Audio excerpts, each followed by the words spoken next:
Can you spot the difference between fact and fiction? Well, these three contestants will match their wits with our expert panel of liars as you join us for the latest meeting of the Liars Club.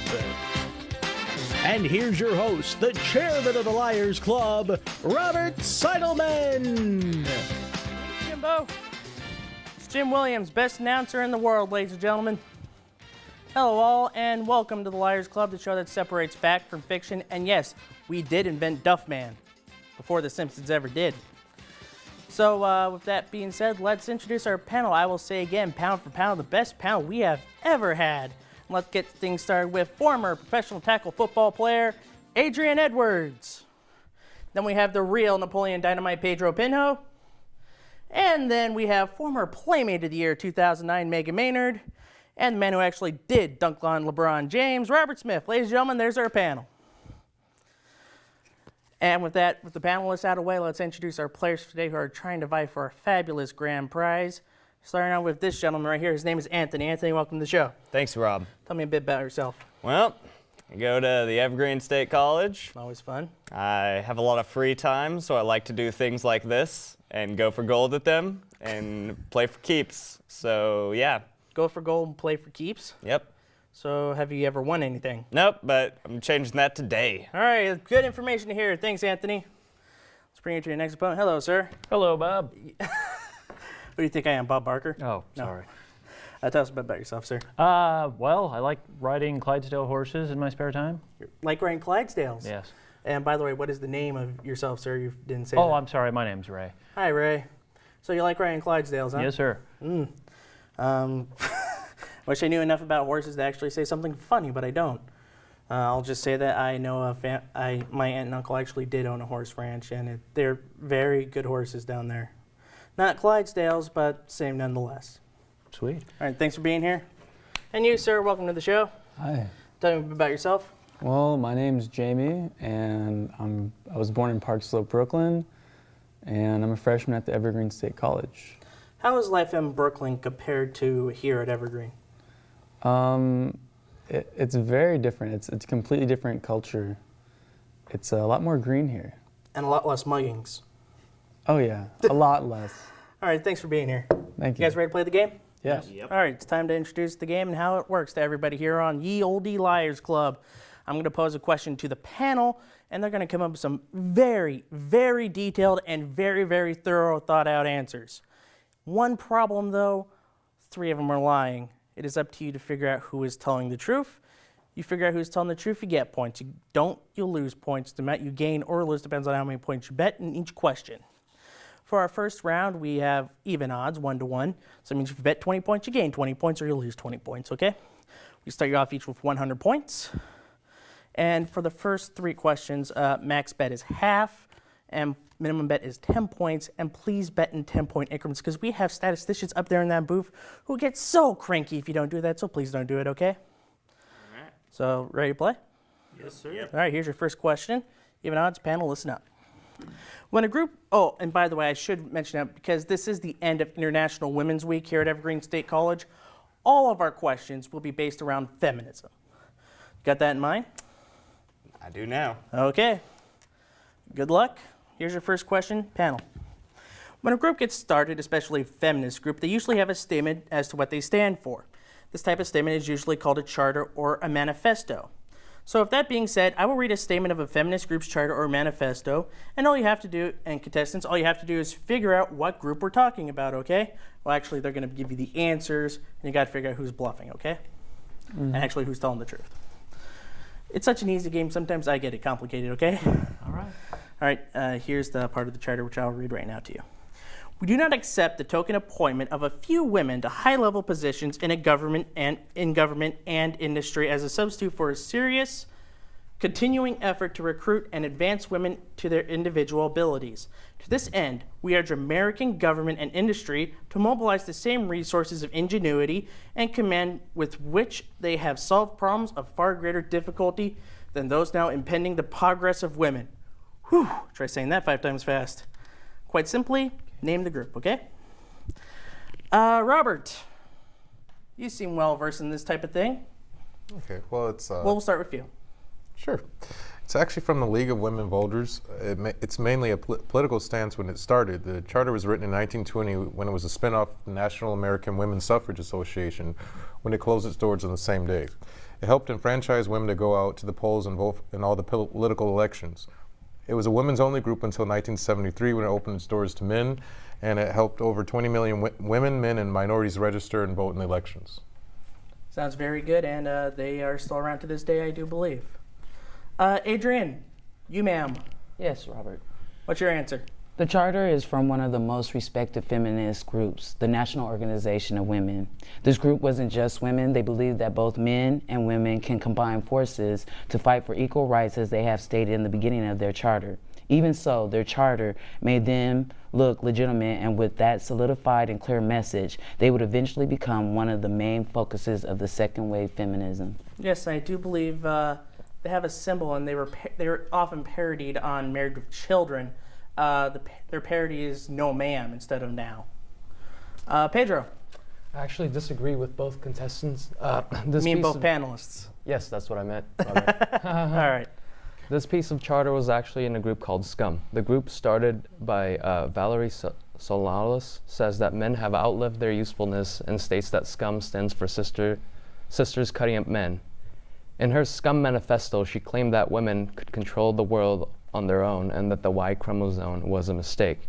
Historians claim that she was the only member of the group, and others say that her manifesto was part of a parody of other famous feminist groups and part of a movie script pitched by Andy Warhol. That is, until she attacked him and almost killed him. I think you also could say that was the story of the Lorena Bobbitt story. Thank you. Megan. Yeah, going on with a trend of acronymic names, we had NOW and SCUM, and now we have a group called BITCH. Not to be confused with the 90s magazine, though. Or Female Dog.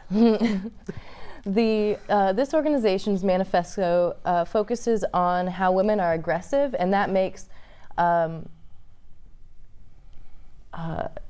unfeminine. According to another part of the manifesto, that they have been following characteristics of personality, physicality, and orientation, aka a good idea of what's around you. Doing so makes you a goddess of the group. Yes, it certainly does. You got that? Okay, now it's time for you to figure out who is telling the truth. But for their first card, how much you're going to risk. And for the bottom card, who do you think is telling the truth? And while you do that, I will give a small recap into what all the panelists said. You ready? Adrian said it was the National Organization of Women. Pedro said it was SCUM. Megan said it was BITCH. Isn't that a fun word to say? And Robert said it was the National Organization for Women. So, you guys ready? Did you say it was the National Organization? Yes, I meant League of Women Voters, excuse me. Yes. I'm sorry. Robert said it was the League of Women Voters. I'm getting confused because you're both Roberts. Me too. The one who actually does look like a movie star is the one who's on the panel. I'm just the host who looks like a slob. Oh, no.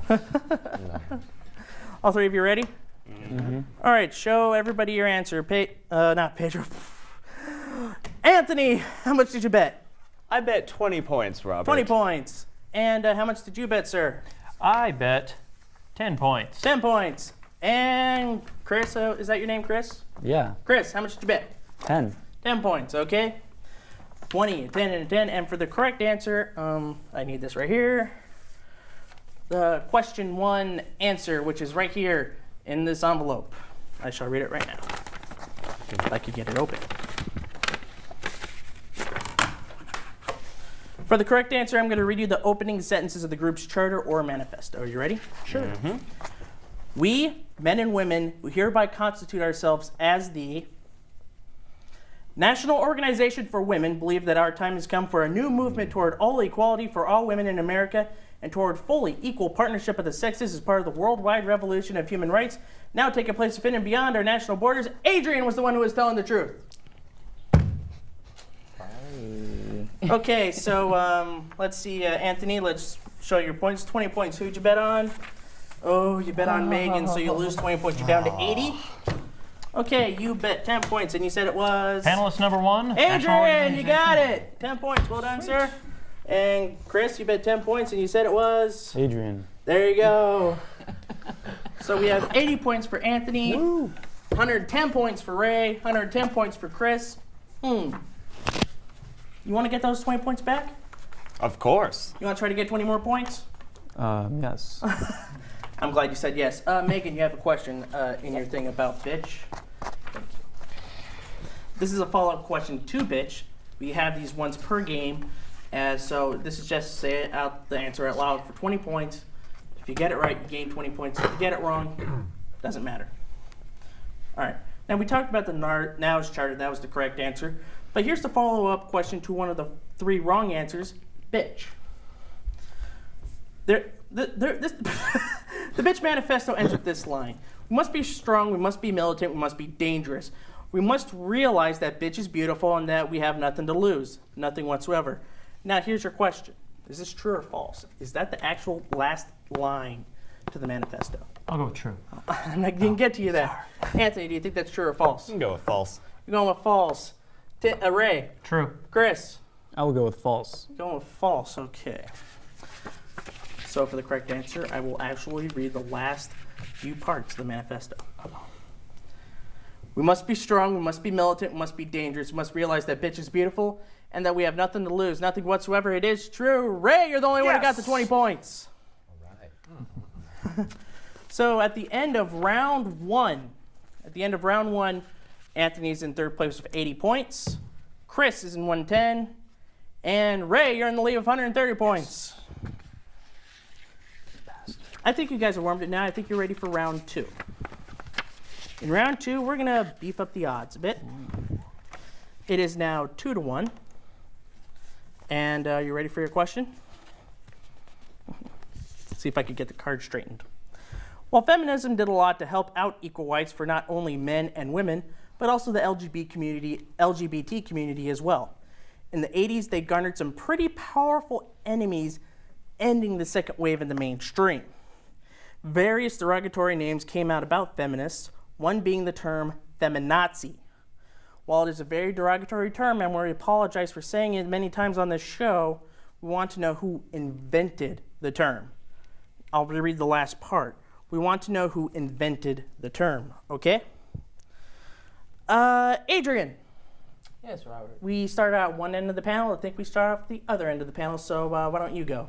Well, Robert, during the 80s, the culture was changing from a more liberal one to a more conservative one. And one of the big leaders of that was Jerry Falwell and his moral majority. He came up with the quote during one of his sermons on this TV show, The Old Time Gospel Hour. While he didn't damn them, he said that feminism is asking to fascism. The Nazi of yesteryear are the feminazis of today. After saying that, he said, God bless you all, and amen. Amen, indeed. Yes. Whatever happened to Jerry Falwell? Wasn't he like dead or something? I think so. Maybe. Pedro. I'd say not quite. While Falwell's morals majority did help change the culture during that time, the ERA was slowly being defeated by female and her brigade against Now and other radical feminists. Her name was Phyllis Schlafly. She came up with the term during a speech in 1985. Barbara Winslow, noted feminist, said that during the speech about the family, Schlafly stated that the National Organization for Women, Planned Parenthood, and their ilk are killing our culture and our values like the Germans killed the Jews back in the 30s and 40s. They're nothing but feminazis. Thus the term was born, although some wish it was aborted. Ooh. Who wrote that joke for you? You. Oh. Megan. Wasn't that great of a joke? No, it wasn't. So this is going to seem a little weird, but the term feminazi didn't come up until the 90s. In the early 80s and 70s, like my fellow panelists, this term was uttered multiple times by Rush Limbaugh on his radio show. He usually said this during his talk, his show to talk about unspecified women whose goals were to allow as many abortions as possible. But seeing how the Nazis killed an unspecified number of people, Rush's thought Rush thought that this would make for a good radio, but got him a lot of flack from Gloria Steinem and other feminists. Yeah, it's also getting me a lot of flack right now over the Sandra. Is it fluke or fluck? I can't, it's fluke. I think it's fluke. You think it's fluke? Okay, since you think it's fluke, you're next. Well, even weirder than the Rush story, the term wasn't even created by any of those. It was somehow way below the radar. It was created by Tom Hazlitt, from the Cato Institute. The Cato Institute is a libertarian think tank that usually helps out conservative causes. One of those causes is to bring the traditional American family back, so they would have to degrade feminism. It is unknown as to when this term came about, but Tom defines it as a radical or militant feminist organization perceived to be intolerant of opposing views. I'd still like to know where it came about, because it would be quite interesting to hear the backstory. I think it would be quite interesting to see the backstory as well. I mean, I don't think we even know where it came about. Maybe you just dreamt it up or whatever. Anyways, those are your answers. It's time to write down again who you think is telling the truth and how many points you're willing to wager. You ready? Yes, sir. Okay, here's the recap.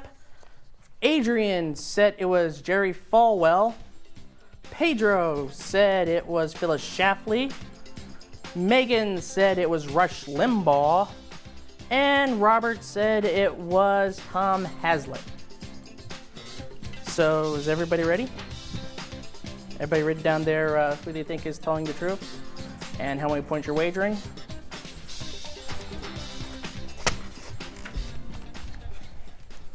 Write down how much you're wagering.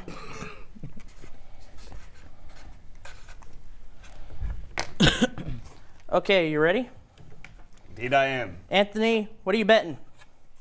Wow, you're going half. Ray? I'm going 30. 30 points. And 20. 20 points, Conservatively. I'll do the funny stuff here. That's a good one, though. And for the second one, I have the answer right here. So I set this one down and open it up. According to Rush Limbaugh's first book, The Way Things Ought to Be, since he uses it quite a lot, and I think he just used it today, he gives due credit of the creation of the term to Tom Hazlitt of the Cato Institute. It was Robert who was telling the truth. Yes, he was. Okay, with that out of the way, I will just set that down right there. Good, almost fell off the stage. All right, Anthony, you bet 40. Who'd you say it was? Oh, Megan, you're down to 40 points. Ray. I went with the wrong answer of. Oh, I think you misunderstood. We were looking for created, not popularized. You bet 20. Oh, Megan. So popular. Good job, Megan. She's a good liar. I'm a good liar. Yes, you are. Such a good liar. Okay, that's the end of round 2.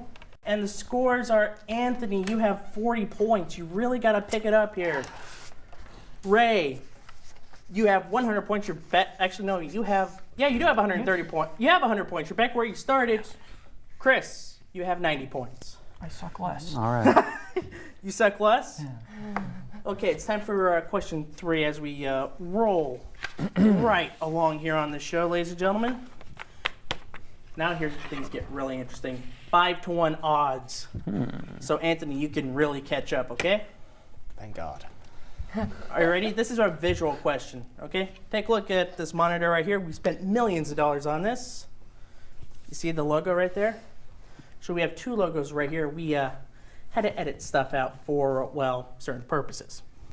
However, the major thing we edited out is what this protester has written on the sign with our this logo right here. Hopefully none of you saw that. But what we can tell, damn you, Booth.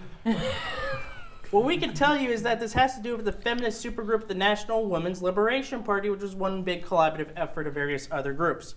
They're out in front of the convention hall in Atlantic City protesting a thing that they claim is derogatory to women. By the way, I forgot to give you the date. It is September 7th, 1968 is when this picture was taken by the Associated Press. Very good people, okay? Now you got to figure out, what are they protesting? What are they protesting? Pedro, what are they protesting? Well, they are protesting the Vietnam War, and so saith Andy Zeisler. He's the author of the book Feminism and Pop Culture. While on the boardwalk in Atlantic City, they decided to join up with men who were protesting the Vietnam War. The men did the protest by burning their draft cards. The women decided to join in on this by burning their bras. Sadly, when they wanted to be taken serious about all of this, the message got lost because all the rat-see imagery that was shown with the burning of a garment that was considered to be private. Racy indeed. Racy, yes. Yeah, racy. Racy. Yes, as you can tell, I think there's some people up there who might have been burning their bras. I'm not quite so sure. Megan, we're up to you. Yeah, they were actually protesting the Miss American pageant. The supergroup saw the Miss American pageant as a virtual meat market for women. And as a matter of fact, in the book Feminism and Pop Culture by Andy Zeisler, he claims that the protest typified radical feminism.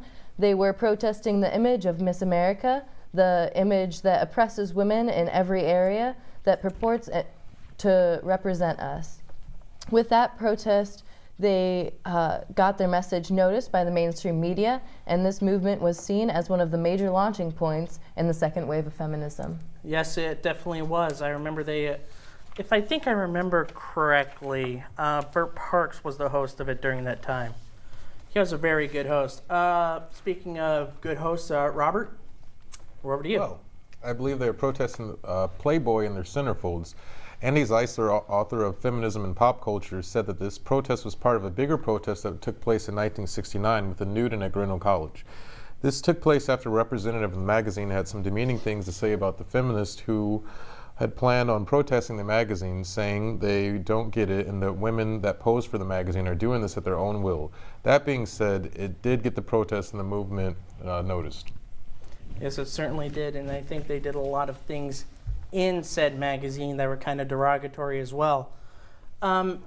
Adrian, you know a lot about this thing. I think you were born during that time. Yes, Robert, I was.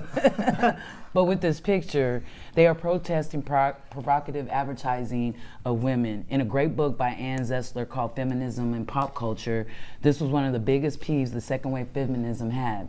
They especially went after Virginia Slim cigarettes for their ads depicting sepia-tone photographs of women in corsets and Gibson girl hairdos sneaking around for a quiet smoke in private or trying to fletch one of her husband's cigarettes. Either way, the ads were offensive to them, and with protests, they did get the ads removed. Surely a sign for feminism gaining steam. All right. Hey, I don't smoke. I have seen the ads, and they are pretty offensive. All right, so panel, you ready? Anthony, you got to get in this game. I'm sure I do. All right. So you guys ready again? Mm-hmm. Once again, make your bets. See who's telling the truth, and here's a recap to tell you who is telling the truth. Adrian said they were protesting horrible, degrading anti-feminist advertising. Pedro said they were protesting the Vietnam War. Megan said they were protesting the Miss America pageant. And Robert said they were protesting Playboy. So you got everything ready? Mm-hmm. All right, Chris is ready. Okay, you're all ready? Okay, Anthony. 20 points, it's as much as you could have gone. And Ray? What's the most we can bet? Half. Half? Okay. Ooh. Oh, he did. You bet half. And what are you betting now? 40. Wow, 40 points, which is the most you could bet because it would 45. be 45 is half, so you have to go the under. For the correct answer, I will step right over here so I'm out of the way. And with a flick of the finger, I will show you what the correct answer is. Are you ready? Reveal it. Oh. The Miss America pageant. Megan was the one telling the truth. Finally. Yeah, finally. Well done, Megan. You were a big liar last time, now you're telling the truth. You're sticking with me before. Anthony, 20 points. This will get you 100. This will get you into the game. Oh! You're down to 20 points. Oh! You should have stuck with me. Yes, you should have stuck with her, Anthony. He's sorry. Ray, 50 points. 250 points on the line. Yeah. What did you say? I went with the right answer. Right answer! 250 big points. Yes. This will get you 200 points to get you close to close to him, okay? Yeah. What'd you say? The right answer! Yes. With that being Hell yeah. said, Looks like I need to look at more TVs ahead of time. That you do. you do, sir. Better luck next time, Anthony. Yes, better luck next time, Anthony. Are you ready for the score right now? Sure. Anthony, you're surging ahead. You have 20 points. Ray, you're in the lead with 350 points. Yes, front row. And Chris, 290 points. Right on his heels, especially in this round. Because here it is. This is round 4. This is the final round. 10-1 odds. So, Anthony, you need this to save face. At least keep your spirits up. You can do it, man. It's possible that you can actually win this thing. I don't think that's possible. No, it is. It is. Mathematically. Mathematically is Well- because now we're taking out the limits. Any or all your points are up for grabs. So now, if these two blow it spectacularly, you can win this game. It Guys can better blow happen. I have seen it happen, okay? All right. Okay. You guys ready? Let's hear it. All right. Question 4. This is it. Time to go to the Liars Club Book Club. It's time to talk about one of the most prominent figures of the movement, and one of them is Gloria Steinem. She helped the women's liberation movement start in the 60s and 70s and even through today. She helps out by being a political activist and journalist. Imagine that. Now, everybody's going to have a statement and read a statement about Gloria Steinem. That will be in the upcoming book, The Liars Club Big Book of Lies on Gloria Steinem, published by Liars Club Books, and will surely be a hit on foxnews.com. Anyways, here's the difference though. 3 of these people will be telling the truth. Only one of them is lying. It is now up to you to figure out who is lying. We are going to go in order in the way it is written via historically. And Adrienne, Thanks, bro. open up your book. It's already open. And read to us the life story of Gloria Steinem. During the beginning of her journalistic career, she was a freelance writer for several local newspapers around the country. One of her first serious articles was for Esquire magazine about contraception and the woman's right to it. The editor-in-chief, Clay Felker, didn't like it, so she made her rewrite it. Her next serious assignment was at Show magazine as a Playboy bunny and experiencing how the bunnies are treated and what happened behind the scenes at said clubs. After the expose, she wound up not being able to find work in journalism for the next few years. And Pedro. In the 70s, Gloria Steinem, alongside other major players in not only the feminist movement, but the civil rights movement in general, started the National Women's Political Caucus. When she started the caucus, she opened it by giving her message to the women of America. Here is the speech.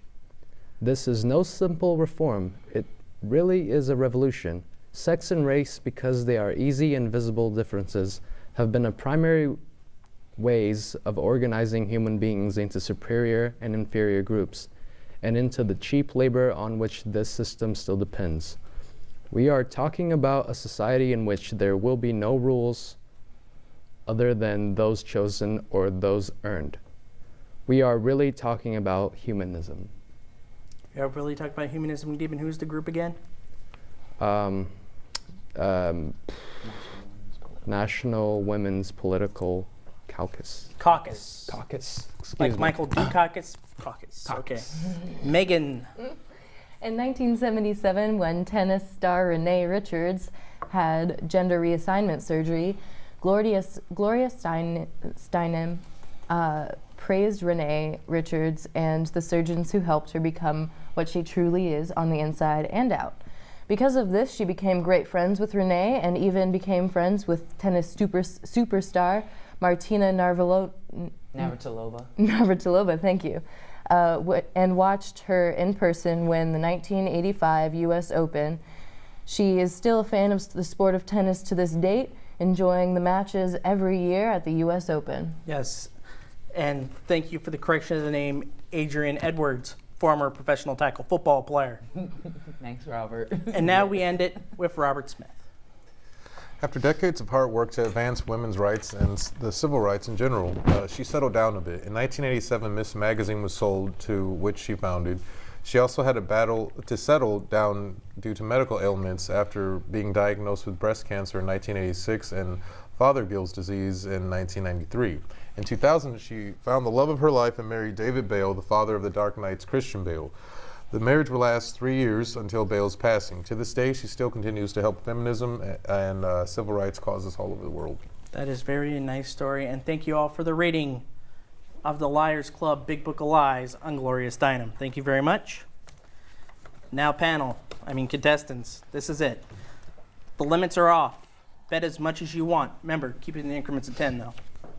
It's the only limit we have. Anthony, you can really get into this game. Ray, you can put this away. Chris, you can come back and win it. Once again, here's the recap to tell you what the panelists said in general. Adrian said that one of her first stories was an expose on one of the Playboy clubs. Pedro said it was the National Women's Political Caucus. I think that's right. That is right. Megan said that she was a big supporter of Renee Richards and still visits the U.S. Open to this day. And Robert said she married David Bale, Christian Bale's father. All right? This is important stuff. Once again, how much you're going to bet and who's giving you the lie.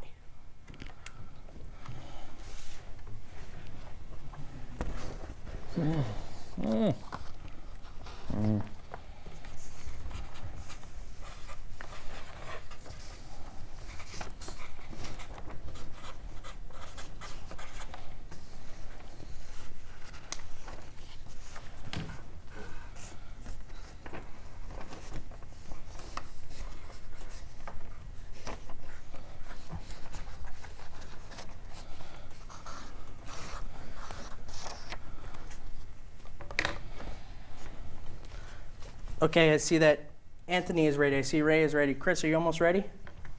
Yeah, almost. Do we need to play the think music again for you? Yes, please. Can we hit the music again, please? The recap music.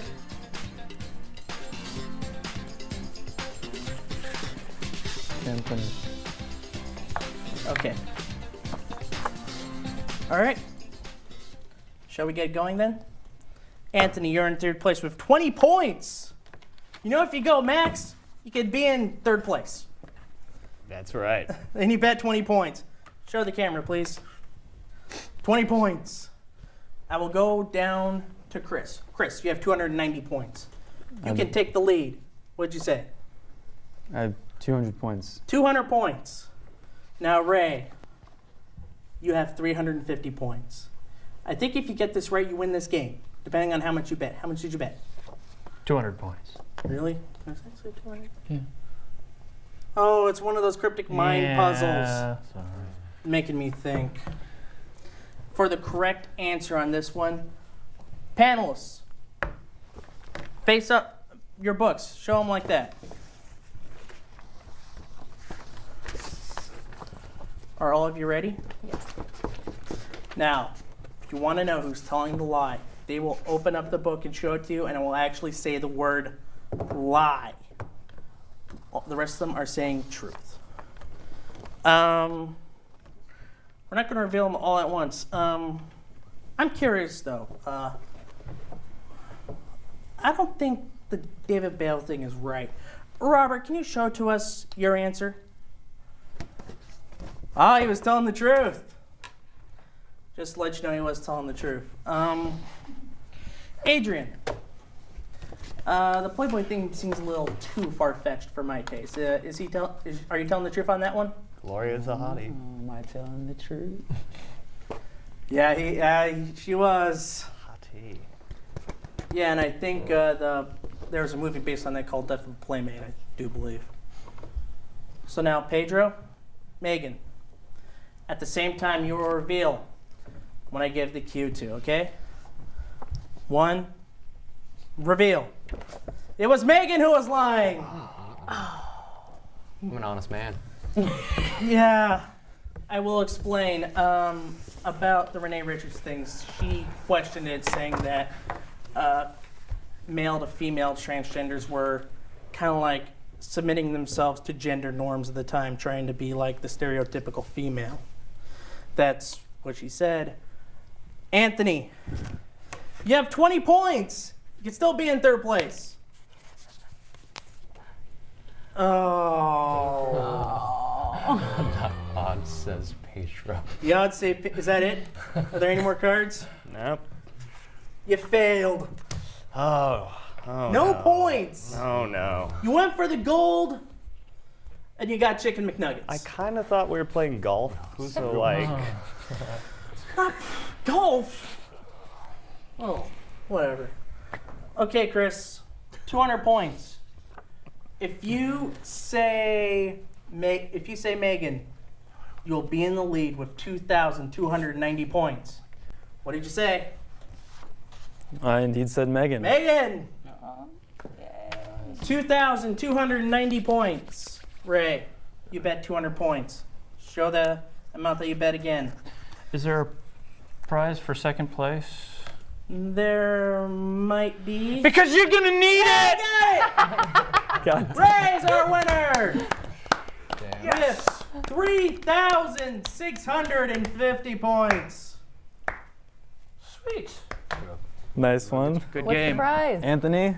And nice now it's game. time Where's the for the grand prize. However, Anthony, Chris, thanks for playing. We have parting gifts for you backstage. Oh, sweet. Oh, Robert, I think for you have this another one, envelope here that says grand prize on it.